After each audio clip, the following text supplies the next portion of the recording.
accused CEO assassin Luigi Mangione has just pleaded not guilty to murder and terror charges. Luigi Mangione is facing federal murder charges. Killing anybody, shooting somebody in the back is outrageous. It is unacceptable. Nobody. Luigi Mangione did as killing Brian Thompson. And maybe it's fake news. I don't know. It's hard to believe that. And insult the intelligence of the American people. It's a lived experience. This killer is being hailed as a hero.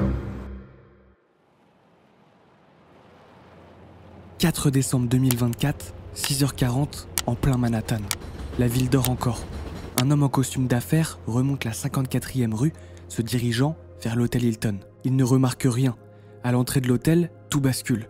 Un homme au visage masqué surgit et sans hésitation braque son arme. Les détonations déchirent le silence. Le tueur exécute sa mission. Ses gestes sont précis, recharger, tirer, s'assurer que sa victime ne se relèvera plus. L'homme qui s'écroule, c'est Brian Thompson, l'un des hommes les plus puissants et détestés des États-Unis. Il gère la plus grande compagnie d'assurance au monde, 440 000 employés, 371 milliards de dollars de chiffre d'affaires et des millions de clients américains. Malgré les multiples menaces de mort reçues ces derniers mois, il était seul ce matin-là, pas de garde du corps, pas de voiture blindée, et ça, le tueur le savait. Les pompiers arrivent sur place très rapidement, les sirènes hurlent. Brian succombe à ses blessures quelques minutes plus tard. Les journalistes arrivent sur place et constatent la scène de crime en plein centre-ville de New York. On pourrait penser que tout s'arrêterait là, qu'on ne retrouverait jamais le tueur, ou que la traque serait trop complexe, car l'homme masqué semble être un vrai tueur expérimenté. La vidéo fait le tour du monde, le FBI s'empare de l'affaire et retrouve très rapidement les traces d'un jeune homme qui semble être tout sauf un tueur à gages professionnel. Car l'homme qui a pressé la détente n'est pas un mercenaire aguerri, c'est un jeune américain ordinaire qui s'apprête à devenir l'idole d'une partie du monde entier. Un symbole qui met en lumière la fracture entre les ultra-riches et le peuple. Adulé en prison, puis sur internet, on en oublie presque qu'il vient d'assassiner froidement un père de famille. C'est l'histoire d'un assassinat qui va révéler une vérité que personne ne veut voir. Le monde est en guerre. Pas une guerre de territoire ou d'idéologie, mais une guerre de classe. Et elle vient de faire sa première victime médiatique.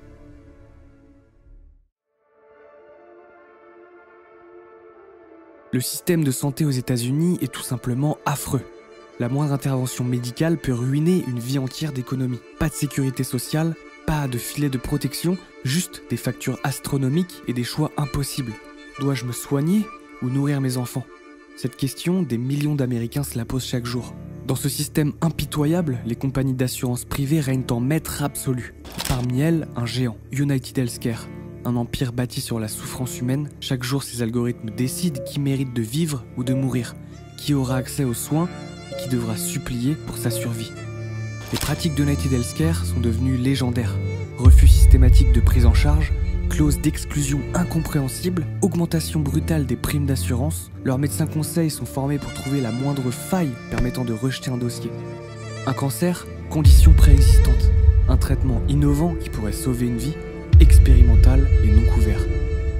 En 2023, une enquête du New York Times révèle que la société a économisé plus de 3 milliards de dollars en refusant des traitements vitaux à des patients en phase terminale. Pendant ce temps, Brian Thompson, leur PDG, s'offre un salaire de 10 millions de dollars sur la même année. La colère gronde, sur les réseaux sociaux, les témoignages s'accumulent.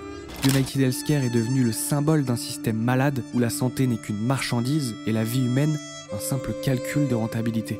Le scandale de trop éclate. United Healthcare est accusé d'avoir déployé un modèle d'intelligence artificielle pour traiter automatiquement les demandes de remboursement. Un lanceur d'alerte révèle que ce système a un taux d'erreur de 90%. Les manifestations éclatent, mais comme toujours, rien ne change.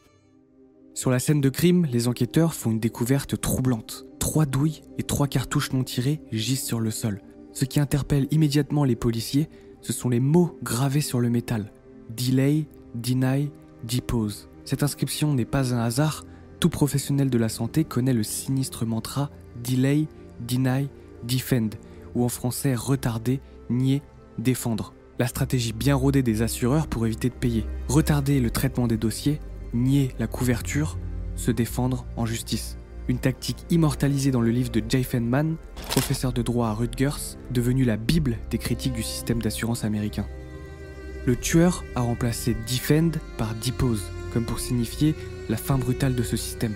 À quelques mètres de là, les enquêteurs retrouvent une bouteille d'eau, un emballage de bonbons et un téléphone abandonné. 2 jours plus tard, c'est la découverte d'un sac à dos à Central Park qui attire leur attention. À l'intérieur, une veste Tommy Hilfiger et, détail macabre mais symbolique, des billets de Monopoly, comme si le tueur voulait dire que la vie humaine n'était qu'un jeu pour ces géants de l'assurance. Le FBI met alors tout en œuvre pour retrouver le tueur. Il promet 10 000 puis 50 000 $ en échange d'informations. Les autorités publient des images du suspect prises par les caméras de surveillance d'un hôtel. 2 images fixes montrent le visage du suspect, dont une où il sourit largement à une employée de l'hôtel. Il aurait enlevé son masque après avoir flirté avec une employée. Cette image fera le tour du monde. Il affiche une sérénité déconcertante avant d'aller tuer un homme de sang-froid et de devenir mondialement connu.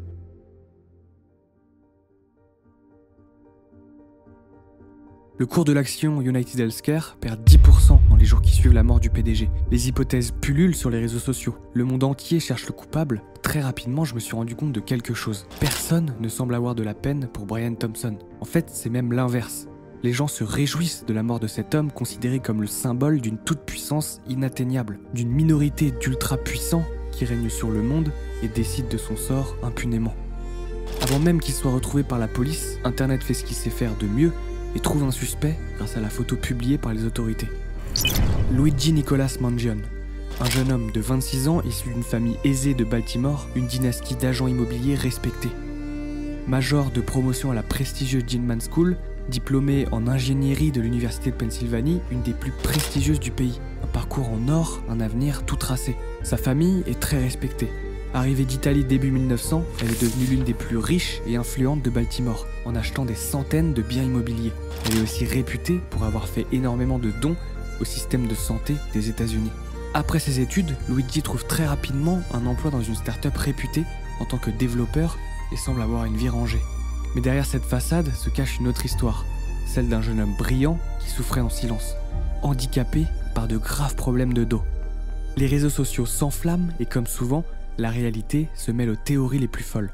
Mais avant d'en arriver aux théories, parlons d'abord de l'arrestation.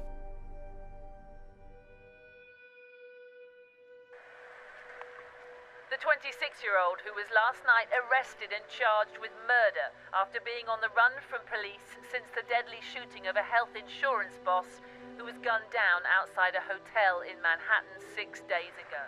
3 jours après le meurtre, le 9 décembre, Luigi est retrouvé dans un McDonald's. Un homme persuadé de reconnaître le suspect appelle la police aussi vite que possible. Quelques minutes plus tard, Luigi est arrêté. Sur lui, un ghost gun, une sorte d'arme basique mais mortelle, fabriquée avec une imprimante 3D et assemblée à la main. Une arme avec peu de mécanisme, c'est sûrement la raison pour laquelle il devait recharger à chaque coup. La police retrouve aussi un faux permis, avec lequel il se serait enregistré à l'hôtel lors de son escapade à New York. Mais le plus important, ce qui contribue à la légende qu'il est en train de créer, positive ou négative, c'est un manifeste qui comporte 262 mots. Pour le moment, le texte n'a pas été révélé. Une seule phrase a été publiée publiquement. Ces parasites l'ont bien cherché. Je m'excuse pour les conflits et les traumatismes, mais il fallait le faire. Petit à petit, on comprend que Luigi avait tout planifié et qu'il ne s'agissait absolument pas d'un coup de tête. On apprend qu'à la base, il avait prévu d'utiliser une bombe, très inspirée par Theodore Kaczynski, plus connu sous le nom d'Unabomber, un des tueurs les plus connus des États-Unis. Il s'agit d'un homme surdoué, possédant un QI hors norme de 167. Il entre à Harvard à 16 ans, devient docteur en mathématiques, puis quitte son poste avant de se mettre à envoyer des colis piégés à travers tout le pays à des professeurs d'université, des compagnies aériennes ou des propriétaires de magasins d'informatique. Si généralement les bombes ne font que des blessés légers, une première victime est tuée en 85. Au total, 16 bombes seront envoyées en l'espace de 18 ans, tuant 3 personnes en tout. Il devient un symbole pour le manifeste qu'il fait publier en 95, intitulé « La société industrielle et son avenir », dans lequel il exprime une haine de la technologie et du monde moderne. Dénoncé par son frère, il est arrêté 1 an plus tard et se suicidera en prison en 2023. On retrouve des écrits de Luigi au sujet d'Unabomber sur internet. Mangione expliquait qu'il était impossible d'ignorer les prédictions de Kaczynski qu'il juge prémonitoires. Finalement, Luigi renonce à utiliser une bombe par crainte de tuer des innocents. Au-delà des différentes traces que Luigi a laissées sur internet, on trouve une théorie assez étrange concernant le numéro 286. Comme à chaque événement similaire, les internautes deviennent des détectives, disséquant chaque élément qu'ils trouvent sur internet. Son compte Twitter Pepmangion devient une mine d'or pour toutes ses suppositions. Tout devient symbole, sa playlist Spotify, sa photo de profil, le Pokémon Chapignon, numéro 286 dans le Pokédex. Mais aussi ses 286 posts exactement avant son acte, ou la distance entre le lieu du crime et son arrestation, 286 miles. Certains y voient une référence biblique, au proverbe 28 verset 6, « Mieux vaut le pauvre qui marche dans son intégrité que le riche aux voies tortueuses ». D'autres font le lien avec le code 286 des assurances santé, utilisé pour rejeter les demandes hors délai. Alors que certains remettent en question son identification par le FBI, comparant minutieusement ses sourcils avec ceux du suspect sur les images de vidéosurveillance, d'autres le voient déjà comme un héros moderne. Un vengeur qui a osé s'attaquer aux puissants. Sur TikTok, des milliers de vidéos analysent chaque détail, chaque symbole transformant un acte criminel en une sorte de chasse au trésor. Des fans déguisés en Luigi Mangione se retrouvent à Central Park. Des dizaines de fanfictions sont écrites sur la supposée raison de son crime. Encore plus étonnant, une cagnotte en ligne atteint 35 000 $ en moins de 48 heures. L'argent est destiné à payer sa caution, même si tout le monde sait qu'aucun juge ne l'accordera pour un crime si médiatisé. Le hashtag FreeLuigi devient viral, rejoint par des célébrités et des influenceurs qui voient en lui le symbole d'une génération sacrifiée sur l'autel du profit.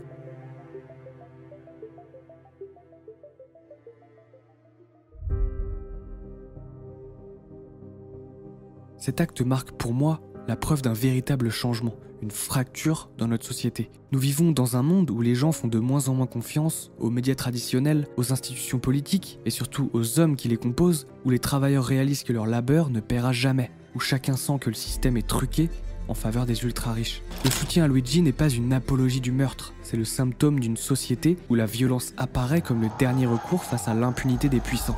Juan Branco parle d'un retour à l'action du peuple si les puissants continuent de s'aveugler. Et cet acte me laisse penser qu'il s'agit d'un point de bascule vers un monde où la confiance est rompue. En France, depuis le mouvement des Gilets jaunes en 2018, la France est secouée par des vagues de manifestations et des flambées de colère sociale, témoignant un profond désenchantement.